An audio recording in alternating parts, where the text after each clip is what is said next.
질문을 가지고 말씀을 시작하려고 합니다. 우리는 하나님을 믿고 지금 그 믿었던 처음 상태와 같은 마음으로 하나님을 사랑하고 섬기고 있습니까? 많은 분들은 믿음의 삶을 살아가며 믿음의 여정을 걸어가며 기억하실 것입니다. 예수님을 처음 만났을 때 그 감격과 감동, 그리고 첫 번째 눈물로 드렸던 기도, 또 하나님의 말씀이 내 안에서 생생하게 살아있어 역사했던 그 감격적인 날들을 기억할 것입니다. 그래서 그 하나님의 은혜를 기억하여서 전도하지 않고 하나님의 말씀을 전하지 않고서는 살아갈 수 없었던 그런 날들을 기억할 것입니다. 그런데 어떻습니까? 오늘 지금 나의 신앙은 어떻습니까? 신앙의 연수는 쌓여 있는데 그 뜨거웠던 신앙의 열정들은 아직 남아 있습니까? 아니면 어디론가 사라져 버리고 있지는 않습니까? 주일마다 열심히 교회를 나와 예배를 드리고 있지만 그저 습관적인 예배, 가슴 속에는 뜨거움이 없는 예배, 감동과 감격이 없는 예배, 그러한 예배를 드리신 것만은 아니십니까? 오늘날 한국교회가 위기라고 말합니다. 왜 위기일까요? 주님과의 첫사랑을 기억하지 못하고 그냥 습관적인 예배, 형식적인 예배, 남에게 보여지기 위한 예배만 드리고 있기 때문은 아닐까요? 그런데 이것은 개인만의 문제가 아닙니다. 오늘 본문에 나오는 에베소 교회는 소아시아 7교회 중에 칭찬받을 만한 교회였습니다. 수고와 인내가 있었고 거짓 사도를 분별할 수 있는 신학적인 분별력도 갖추고 있었습니다. 또 악한 자들을 용납하지 않는 도덕적인 순결함도 있었습니다. 겉보기에는 아주 완벽한 교회가 바로 에베소 교회였습니다. 그런데 주님께서 보시기에는 가장 치명적인 문제가 있던 교회였습니다. 바로 처음 사랑을 잃어버린 교회가 바로 이 에베소 교회였던 것입니다. 그래서 주님께서는 오늘 우리에게도 동일하게 말씀하고 있습니다. 에베소 교회에게 말씀하시고 있는 것처럼 우리에게도 처음 신앙을 회복하라라고 말씀하고 있습니다. 그렇다면 우리가 처음 신앙을 회복하기 위해서는 어떻게 해야 하겠습니까? 그 첫 번째가 바로 잃어버린 것을 우리가 직면해야 합니다. 본문 2장 4절 말씀입니다. 함께 읽겠습니다. 시작. 그러나 너를 책망할 것이 있나니 너의 처음 사랑을 버렸느니라. 자, 본문 4절에서 주님은 에베소 교회를 향해서 너의 처음 사랑을 버렸노라라고 책망하고 있습니다. 여기에서 주목할 단어가 두 개가 있는데 첫 번째는 버렸다입니다. 자, 버렸다는 것은 단순히 잃어버린 것을 의미하지 않습니다. 성경에서는 죄를 용서하다, 무언가를 떠나다, 내버려 두다라는 그러한 의미로 성경에서는 사용되고 있습니다. 즉 에베소 교회가 처음 사랑을 우연히 잃어버린 것이 아니라 어느 순간 의식적이든 무의식적이든 내려놓기로 선택하였다는 것입니다.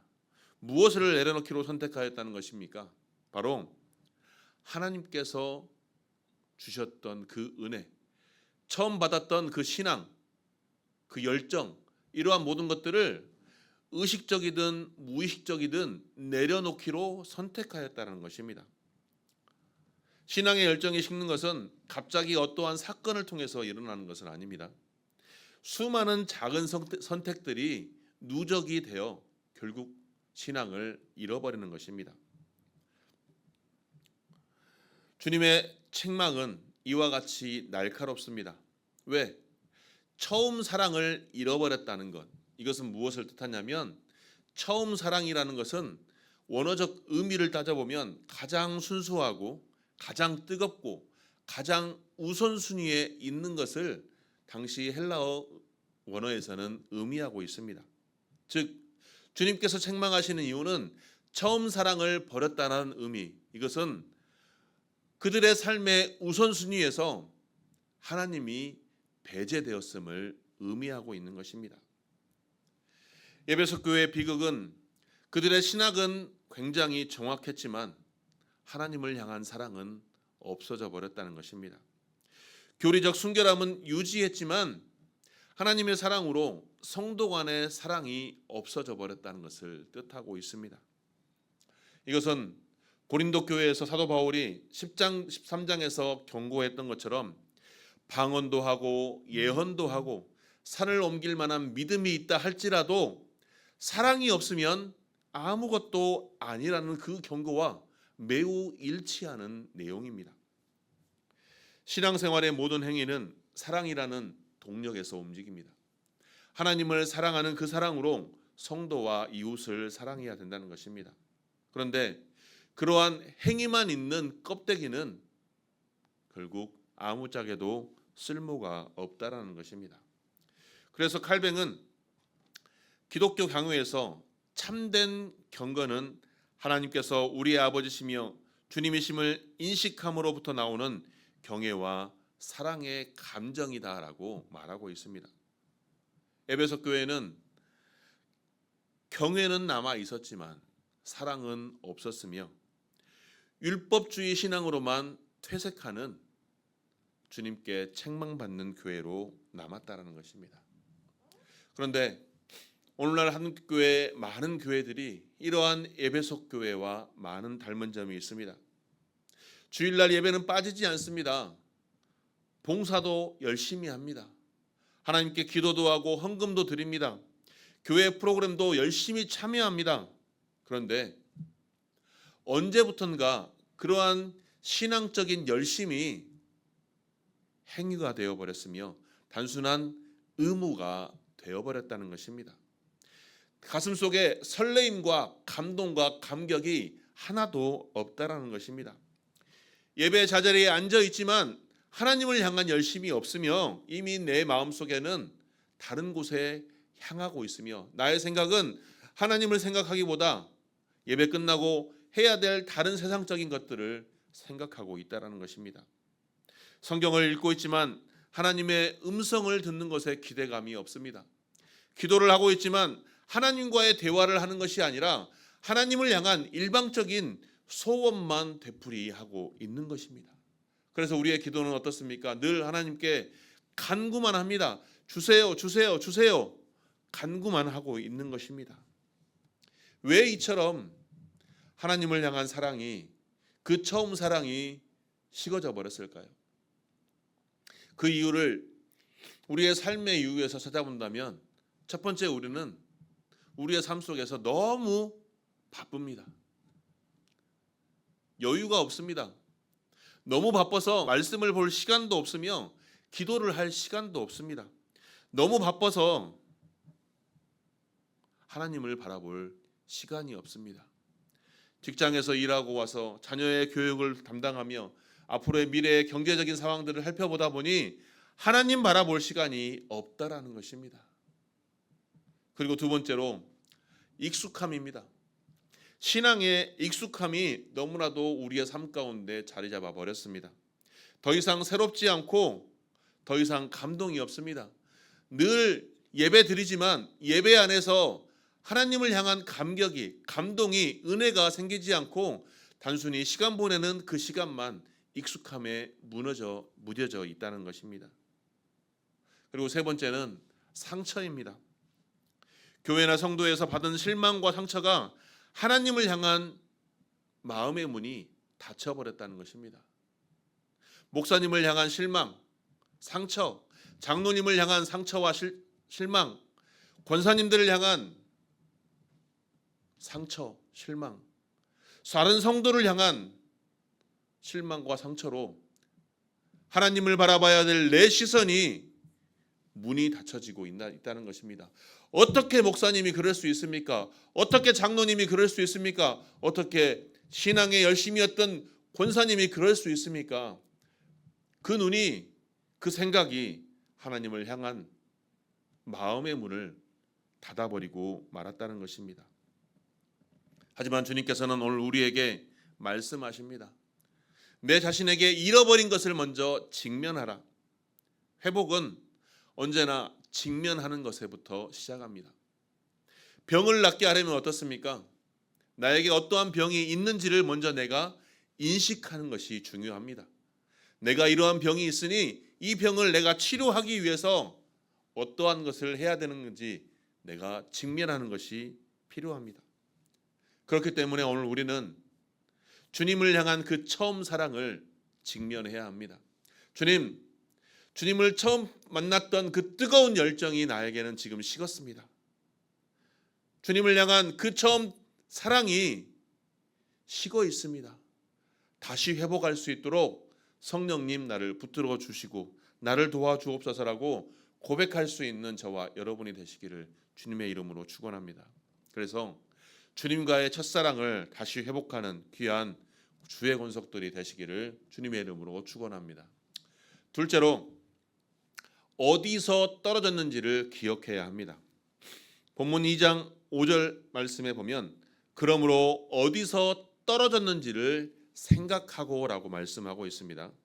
자, 여기서 생각하라는 것은 과거의 어떠한 일들을 생각하는 행위, 이것만을 문자적으로는 알 수 있는데 성경에서 말하는 이 의미는 결국은 주님이 명하시는 기억이, 주님께서 말씀하시는 그 기억이 단순한 회상을 말하는 것이 아니라 현재 나의 상황에서 어떠한 영향을 끼치는가를 의미하고 있는 것입니다.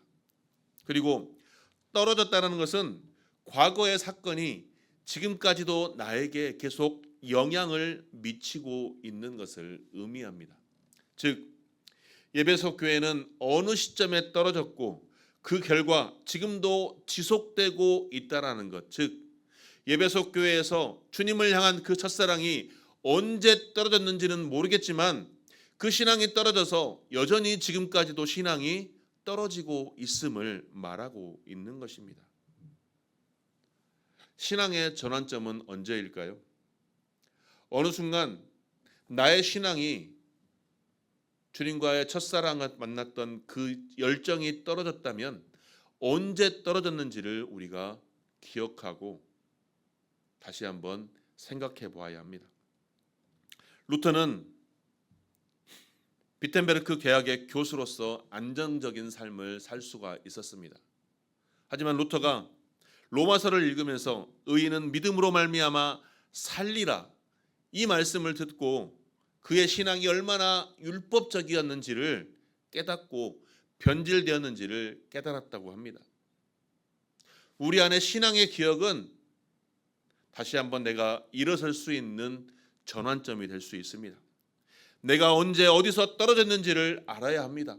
나의 신앙이 언제 추락하고 있었는지를 기억해내야 합니다. 그래야만 다시 한번 주님과의 첫사랑의 열정으로 돌아갈 수가 있는 것입니다. 그래서 이 기억하라는 명령은 성령의 사역과도 깊숙하게 연관이 되어 있습니다. 요한복음 14장 26절 말씀을 보면 예수님께서는 보혜사 곧 아버지께서 내 이름으로 보내실 성령 그가 너희에게 모든 것을 가르치고 내가 너희에게 말한 모든 것을 생각나게 하리라라고 말씀하고 있습니다. 처음 신앙의 은혜를 기억하는 것은 바로 성령님께서 조명하시는 그 사역의 결과물인 것입니다.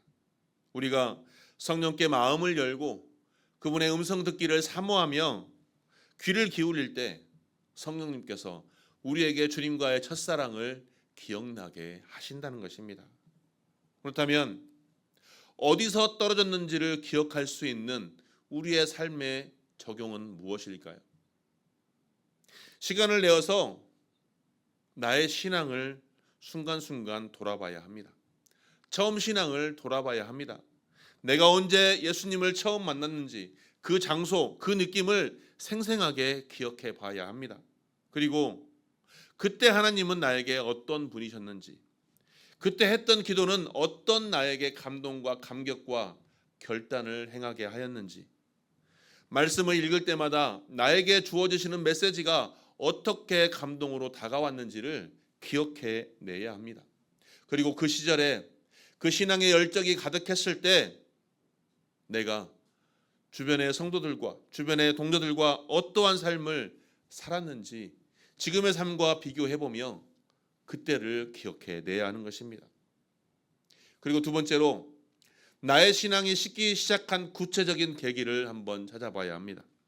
혹여 나의 삶의 패턴이 바뀌었을 때, 직장이 바뀌거나 삶의 패턴이 바뀌었을 때 깨어진 것은 아닌지, 아니면 큰 아픔이나 상실을 경험하면서 나의 신앙도 함께 깨어진 것은 아닌지, 교회 안에서 공동체 안에서 상처를 받은 후에 나의 믿음과 신앙이 추락한 것은 아닌지, 또 나의 그저 세상 속에서 바쁜 일상 속에서 말씀과 기도 생활이 점점 줄어들다 하나님을 향한 사랑이 식어버린 것은 아닌지, 우리는 그 전환점을 찾는 것이 필요합니다. 탕자의 비유에 보면 탕자는 돼지 우리에서 이에 스스로 돌이켜라고 깨달음을 얻게 됩니다. 스스로 깨달음을 얻게 되었을까요? 아닙니다. 성령님께서 그의 마음 가운데 임재하여 주심으로 그가 돌이킬 수 있도록 깨달음을 허락하셨다는 것입니다. 성령님께서 어떠한 사람에게 깨달음을 주실까요? 결국 나의 자신을 내 스스로 정직하게 바라보는 자에게 하나님께서 성령을 통해서 깨닫게 하시며 스스로 돌이킬 수 있도록 은혜를 허락하신다는 것입니다. 그러므로 우리는 오늘 다시 한번 주님께서 우리에게 주셨던 은혜를 기억하며 성령의 감동이 나에게 다시 한번 임하여 내게 식었던 주님과의 첫사랑이 다시 돌이켜 회복되기를 소망합니다. 그래서 그 앞에서 주님께 고백하기를 원합니다. 주님, 지금까지 나의 삶이 주님을 사랑하기보다 세상 것을 더 사랑하였습니다. 이제는 주님을 더 사랑할 수 있도록 성령님 내 안에 다시 한번 은혜를 허락하여 주옵소서. 고백할 수 있는 저와 여러분이 되시길 주님의 이름으로 축원합니다. 그러려면 내 안에 기록되어 있는 혹시 신앙의 일기나 기도 노트가 있다면 꺼내어 다시 한번 읽어보며 지난날의 우리의 삶을, 우리의 신앙을 꺼내 보아야 할 것입니다. 없더라면 오늘부터라도 나의 신앙의 여정을 다시 한번 기록해 보시기를 바랍니다. 기록은 기억을 구체화하고 구체화된 기억은 회복의 동력을 갖습니다. 주님의 성령의 세미한 음성 듣기를 사모하여서 다시 주님과의 첫사랑의 기억을 회복하고 그래서 다시 일어서는 견고한 믿음의 주의 권속들이 되시기를 주님의 이름으로 축원합니다. 세 번째로 돌이켜 처음 행위를 회복해야 합니다. 본문 2장 5절 하반절에 보면 회개하여 처음 행위를 가지라라고 말씀하고 있습니다. 주님께서는 처음 신앙을 회복하기 위해서 두 가지를 명령하고 있습니다. 첫 번째가 회개하고 두 다음에 처음 행위를 가지라라고 말씀하고 있습니다. 회개라는 것은 무엇을 뜻할까요? 내 마음의 방향을 바꾸는 것입니다. 생각의 전환을 하는 것입니다.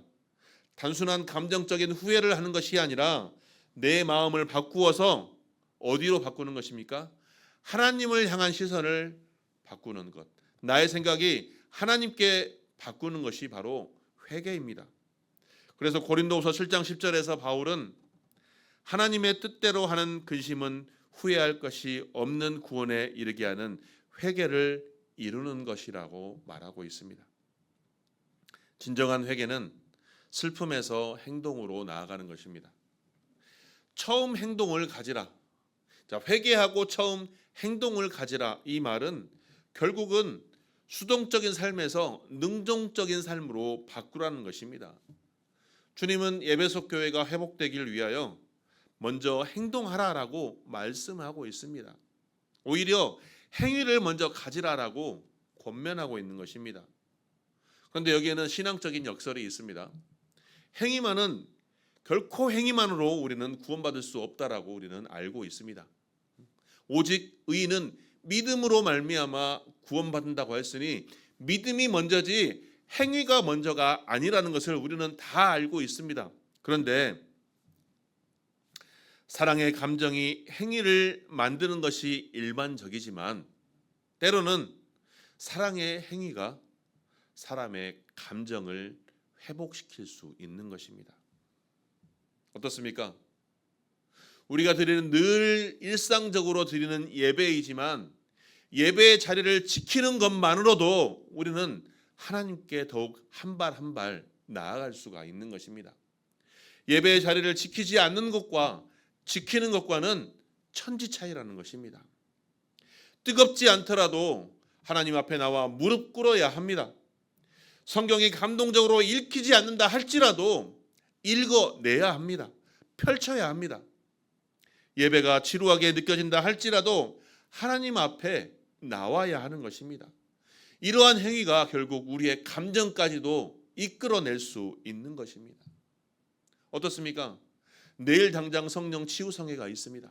나 바쁜데 시간이 없는데 가봐야 마음의 감동도 없는데, 그러나 그 자리에 있을 때 성령님께서 임재하여 주셔서 감동과 감격과 은혜를 베풀어 주시는 것입니다.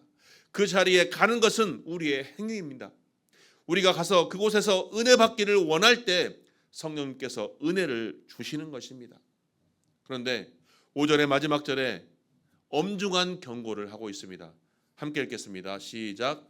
만일 그리하지 아니하고 회개하지 아니하면 내가 내게 가서 내 촛대를 그 자리에서 옮기리라. 이 말씀을 들으면 어떻습니까? 좀 무섭지 않습니까? 그리하지 아니하면, 회개하지 아니하면 내가 내게 가서 내 촛대를 그 자리에서 옮기리라. 여기 성경에서 말하는 촛대는 교회의 공동체를 상징하고 있습니다. 교회의 공동체의 존재 자체를 위협하는 경고입니다. 처음 사랑의 회복은 선택이 아니라 그러므로 신앙의 공동체의 생존이 걸린 문제입니다. 사랑이 없는 교회는 아무리 그 교회의 교리가 정확하고 프로그램이 풍성하다 할지라도 하나님 보시기에 이미 죽은 것과 다름이 없는 것입니다. 이미 죽어 있으니 생명이 없으니 그 촛대를 옮기겠다는 걸 말씀하고 있는 거 아니겠습니까? 얼마나 우리에게 주는 무서운 경고의 말씀입니까? 그런데 7절에서 주님은 약속으로 말씀을 마무리하십니다. 함께 읽겠습니다. 시작. 귀 있는 자는 성령이 교회들에게 하시는 말씀을 들을지어다. 이기는 그에겐 내가 하나님의 낙원에 있는 생명나무의 열매를 주어 먹게 하리라. 아멘. 이기는 자는 회개하고 처음 행위를 회복하여서 신앙의 싸움을 포기하지 않는 자를 의미합니다. 그리고 그에게 주어지는 것은 생명나무 열매라고 말씀하고 있습니다. 에덴 동산에서 이미 잃어버린 생명의 충만함을 회복하는 것, 즉 하나님과 온전한 교제의 회복을 상징하고 있는 것입니다. 그렇다면 처음 행위를 회복하는 것은 우리의 삶 가운데 무엇을 의미를 할까요? 단순한 추억의 기억을 기억하라는 것, 이것을 의미하지 않습니다. 주님께서는 실질적인 변화의 요구를 우리에게 말씀하고 있는 것입니다. 그 첫 번째가 바로 말씀과의 관계를 회복하는 것입니다. 하나님의 말씀을 우리가 보았을 때 하나님께서 주시는 은혜와 메시지들을 나의 삶 속에서 적용하는 것. 그런데 내가 처음 신앙생활을 하면서 하나님의 말씀을 보았을 때 느껴지는 감동과 은혜를 다시 한번 기억하여서 말씀을 다시 펼치라는 것입니다. 하나님의 말씀을 읽었을 때, 하나님의 말씀을 보았을 때 아무런 느낌도 감동이 없다 할지라도 의지적으로 말씀을 펼치시고 눈으로 입으로 말씀을 묵상하라는 것입니다. 감동이 없어도 괜찮습니다. 단 한 장이라 할지라도 오늘부터 시작하여서 하나님의 말씀을 내 걸로 받아들일 수 있는 저와 여러분이 되시기를 주님의 이름으로 축원합니다. 두 번째는 기도의 회복입니다. 처음 신앙을 하였을 때 기도는 어땠습니까? 시간 갈 줄도 모르며 웃고 웃으며 하나님과 소통하며 기도하였습니다. 언제부터인가 우리의 기도가 짧아지고 형식적이 되었습니다. 하지만 오늘 이후부터 하나님과 만나는 기도의 시간을 다시 한번 점점 늘려보시기 바랍니다. 성전에서 하는 기도, 무시로 하는 기도, 날마다 삶 속에서 순간순간만 하는 그 기도의 시간을 늘려보셔서 하나님과 소통하는 삶 속에 기도의 불꽃이 다시 한번 살아나는 저와 여러분이 되시기를 축복합니다. 셋째로, 공동체 안에서 관계가 회복되어야 합니다. 처음 신앙생활을 하였을 때, 내 마음에 열정이 가득했을 때 어땠습니까? 내 주변의 성도와 내 주변의 형제와 자매들과의 관계가 너무나 뜨겁고 너무나 사랑스러웠습니다. 마음을 닫고 있는 성도에게 내가 먼저 손을 내밀었습니다. 그리고 그에게 복음을 전하며 예수 그리스도의 사랑을 전했습니다.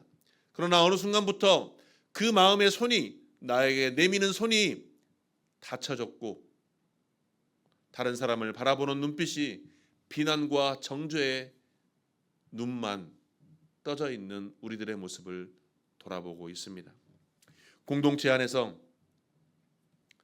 혼자 있는 성도가 없도록, 또 내 가족과 교회 공동체 안에서, 아니 내가 속한 세상의 공동체에서도 내가 먼저 손을 내밀어서 예수 그리스도의 사랑을 전할 수 있는 저와 여러분이 되시되어 우리 안에서 예수 그리스도의 사랑의 불꽃이 다시 한번 타오르기를 주님의 이름으로 축원합니다.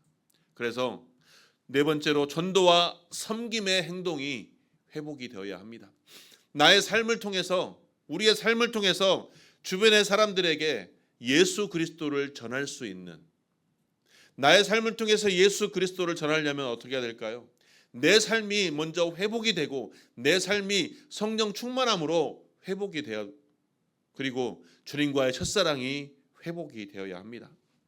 그 열정들을 다시 한번 불러 일으키시기를 축복합니다. 전도를 열정이 있을 때 하는 것이 아니라 전도를 하면서 열정이 생기는 것입니다. 섬김을 하면서 우리는 스스로 은혜를 받는 것입니다. 그러므로 사랑하는 성도 여러분, 우리의 삶 속에 주님과의 첫사랑, 그 첫 신앙이 다시 한번 회복되기를 주님의 이름으로 축원합니다. 에스겔서 37장에 보면 마른 뼈의 골짜기의 이야기가 나옵니다. 하나님의 영광을 경험했던 이스라엘 백성들이 이제 포로로 잡혀가 절망의 골짜기에 쓰러져 있는 그 환상을 에스겔은 보며 이야기하고 있는 것입니다. 수많은 뼈들이 가득했던, 그리고 그 뼈들은 말라 비틀어져 있는 그 환상을 보며 생명의 흔적이 없는 완전한 죽음의 상태를 보고 있는 것이었습니다. 그때 하나님께서 에스겔에게 묻습니다. 에스겔에게 묻습니다. 인자야, 이 뼈들이 살 수 있겠느냐? 라고 묻습니다. 그런데 오늘 이 질문을 오늘 우리에게도 하고 있습니다. 식어버린 처음 사랑이 다시 살아날 수 있겠느냐? 형식화되어 버린 그 신앙이 다시 뜨거워질 수 있겠느냐? 사실 인간적인 관점으로 보면 전혀 회복 불가능입니다. 마른 뼈에 생명이 다시 들어오는 것은 불가능하기 때문입니다. 그러나 하나님은 에스겔에게 명하십니다. 이 뼈들에게 대언하라. 그랬더니 기적이 일어납니다. 소리가 나고 움직이더니 이 뼈, 저 뼈가 들어맞아 뼈들이 서로 연결되더라. 그리고 하나님께서 하나님의 생기가 그들에게 들어가자, 에스겔서 37장 10절 말씀입니다. 함께 읽겠습니다. 시작. 이에 내가 그 명령대로 대언하였더니 생기가 그들에게 들어가매 그들이 곧 살아나서 일어나 서는데 극히 큰 군대더라. 아멘. 마른 뼈들이 살아나서, 죽은 것들이 살아나서 극히 큰 군대가 되었다는 것입니다. 식어버린 우리의 주님과의 첫사랑의 신앙이 다시 살아날 수 있습니다. 어떻게? 하나님의 말씀과 성령의 역사하심으로 가능합니다. 하나님의 말씀과 성령의 역사하심으로 우리에게 식었던 처음 사랑이 회복될 수 있음을 우리는 오늘 믿음으로 나아갑니다. 단순히 나의 의지와 나의 노력으로만 되는 것은 아닙니다. 하나님의 생기, 성령의 바람이 다시 한번 우리에게 불어올 때 우리의 마른 뼈 같은 신앙이 살아날 줄 믿습니다. 그 살아나는 역사의 시간이 내일 성령 치유 생활이 되기를 소망합니다. 성령 치유 생활을 통해서 마른 뼈와 같은 우리의 신앙이 다시 한번 살아나서 다시 한번 어디 나가서도 세상에서도 두려워하지 않는 하나님의 군대로 다시 한번 회복되기를 축복합니다. 잃어버린 것들을 직면하시기를 바랍니다. 어디서 떨어졌는지를 기억하시기를 바랍니다. 돌이켜 회개하고 처음 행위를 회복하여서 하나님께서 원하시는 아름다운 생명나무 열매를 먹음으로 우리 안에서 다시 한번 처음 사랑이 회복되고, 그래서 내 안에서 주님을 향한 그 사랑이 다시 한번 뜨거워지며 하나님께서 원하시는 믿음의 사람으로 에스겔의 마른 뼈의